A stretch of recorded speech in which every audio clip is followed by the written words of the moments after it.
है और सिलेक्शन की तरफ आगे बढ़ना है।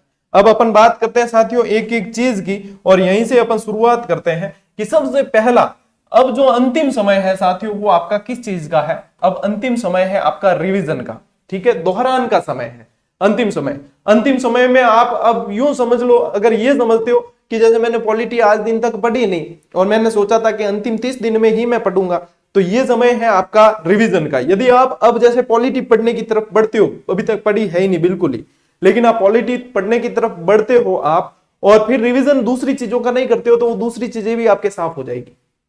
बेहतरी इसी में है कि आप लोग जो पढ़ रहे थे, जितना पढ़ा है ना, उसका अब आपको इस अंतिम दिनों में जो है दोहरान करना है। अब ज्यादा पढ़ने से मतलब नहीं है, अब जितना पढ़ा हुआ है वो रिवाइज कर लोगे, वो आपके काम आनी है चीज। जितना आप रिवीजन करोगे, हर शिक्षक जिसे आप मानते हो या जिसकी आप स्ट्रेटेजी फॉलो करना चाहते हो, जो आपका मार्गदर्शन करता है, जो आपका रोल मॉडल है, तो वो आपको यदि सही सलाह देंगे तो वो यही कहेंगे कि अभी जो है बेटा रिवीजन कर ले। जितना अभ्यास कर लेगा, जितना रिवीजन कर लेगा, उतना काम आएगा। नई चीजों को पढ़ने की तरफ नहीं बढ़ना है अब, ठीक है। यदि आपने बहुत बड़े बड़े कोई ग्रंथ ला रखे हैं या बहुत बड़ी बड़ी किताबें ली आई और एक बार भी नहीं पढ़ी है और अब उन्हें आप सोच रहे हो कि रिवाइज कैसे करना है, तो वहां पे थोड़ी सी समस्या आती है कि क्या करना है।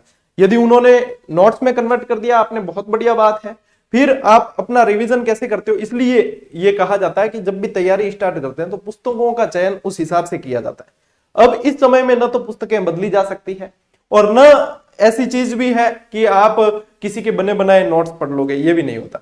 कई जने कहते हैं कि सर आपकी रिवीजन वाली जो वन लाइनर बुक है, वो तो वन लाइनर बुक भी आपके काम आ सकती है। यदि आपने 1 से 2 बार सिलेबस बहुत अच्छे से कवर किया है तो अंतिम 1 महीने में वो वन लाइनर आपका अच्छा रिवीजन करवा देगी, लेकिन वो निर्णय आपका होगा। मेरे कहने से सिर्फ कि हाँ आप वन लाइनर से बहुत अच्छा रिवीजन कर लो, आप खुद जितना मतलब जाकर उसको देखोगे, समझोगे, तो आप लोगों के लिए वो ज्यादा बेहतर है। तो ये निर्णय जो होता है वो विद्यार्थी का होता है अपनी क्षमताओं के आधार पे, ठीक है। बात करते हैं, एक तो हो गया इस समय आपको ज्यादा से ज्यादा क्या करना है साथियों, अभ्यास। अभ्यास और क्या करना है, दोहरान, ठीक है। ये 2 चीजें, नंबर 1 और नंबर 2, ये अंतिम दिनों में चाहे एग्जाम कोई भी है।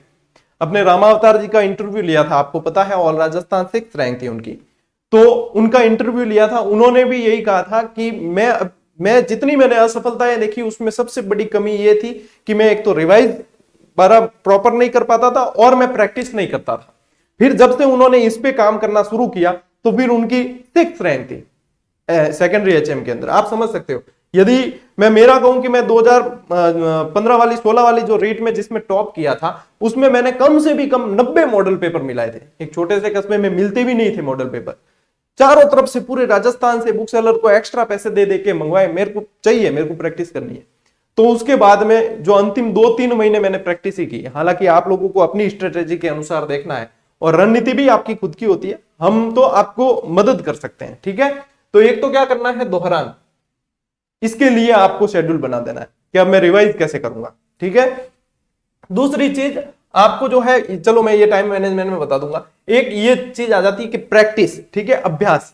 अब अभ्यास में अलग अपनी रुचि के अनुसार, जो ऑनलाइन में रुचि रखते हैं तो वो ऑनलाइन अभ्यास कर सकते हैं, ठीक है। बहुत सारे प्लेटफॉर्म है जो आपको अभ्यास उपलब्ध करवाते हैं, ठीक है। तो वो आप लोगों को देखना है कि कौन सा सही है, कौन सा व्यवस्थित करवाता है वो। फिर आप ऑफलाइन भी कर सकते हैं, ठीक है। अब जिसकी किसी की रुचि इसमें है और जबरदस्ती ऑनलाइन करता है तो उसके लिए इतना कारगर सिद्ध नहीं होगा। जिसकी रुचि ऑनलाइन में है और वो फिर ऑफलाइन की तरफ ज्यादा बढ़ता है रुचि न होते हुए, तो भी कारगर नहीं है। तो ये अपनी रुचि के अनुसार देखना है, ये है, ठीक है। अब अभ्यास कहां से करें, ये तो इस पे तो ज्यादा नहीं चर्चा करूंगा मैं, क्योंकि अपन रणनीति पे बात कर रहे हैं। लेकिन वीडियो के अंत में आपको GGD के द्वारा जो अभ्यास सीरीज दी जा रही है उसके बारे में अंत में आपको बता दिया जाएगा। जिसको यदि आवश्यकता महसूस होती है तो वो कर सकता है, अपनी तरफ से कोई मना नहीं है, सुविधा ही है एक तरह की।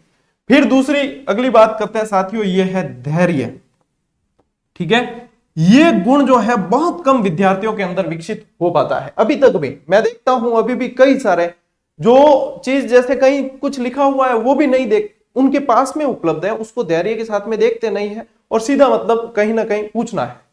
तो ये गुण जब विकसित हो जाएगा तो आपको ऐसे किसी रणनीति की वीडियो की भी आवश्यकता नहीं पड़ेगी।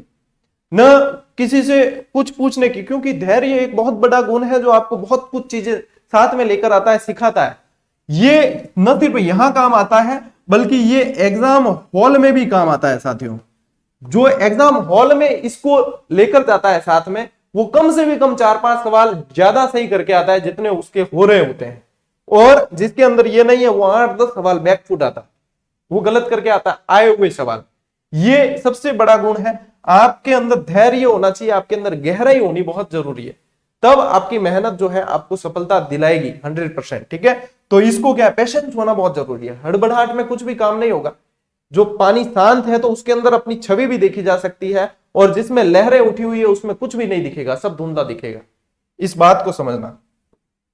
फिर ये जो है साथियों कंपैरिजन, मैं यहां पे इसलिए इसको लिखा है मैंने यहां कि ये किसी से भी नहीं करना है।